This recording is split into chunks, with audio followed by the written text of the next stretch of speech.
आपला महाराष्ट्र यूट्यूब चॅनलमध्ये आपले स्वागत आहे।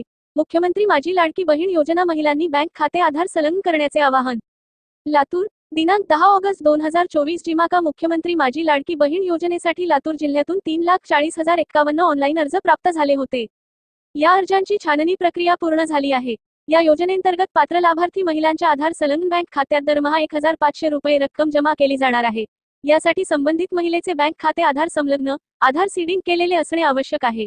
तरी अद्याप ज्या महिलांचे बँक खाते आधार संलग्न केलेले नाही अशा महिलांनी संबंधित बँकेत जाऊन बँक खाते आधार संलग्न करण्याची कार्यवाही करून घ्यावी, असे आवाहन जिल्हा प्रशासनाने केले आहे। मुख्यमंत्री माझी लाडकी बहीण योजनेसाठी अर्ज करताना अर्जामध्ये नमूद आधार क्रमांकाला संलग्न केलेल्या बँक खात्यात लाभाची रक्कम थेट डीबीटीद्वारे जमा केली जाणार आहे।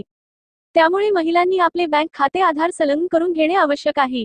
तसेच बँक खात्याची ई-केवायसी करणेही आवश्यक आहे। ई-केवायसी करण्याची कार्यवाही नजीकच्या सेतू केंद्रावर करता येईल।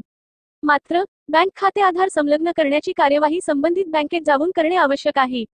बँक खाते आधार संलग्न करण्याबाबत जिल्हा अग्रणी बँक व्यवस्थापक आणि संबंधित बँकांना जिल्हाधिकारी वर्षा ठाकूर घोगे यांनी सूचना दिल्या आहेत। योजनेसाठी अर्ज सादर करताना काही महिलांनी आपले खाते आधार संलग्न नसल्याचे नमूद केले आहे। अशा महिलांनी आपले बँक खाते आधार संलग्न करण्याची कार्यवाही लवकरात लवकर पूर्ण करावी, असे आवाहन जिल्हा प्रशासनाने केले आहे।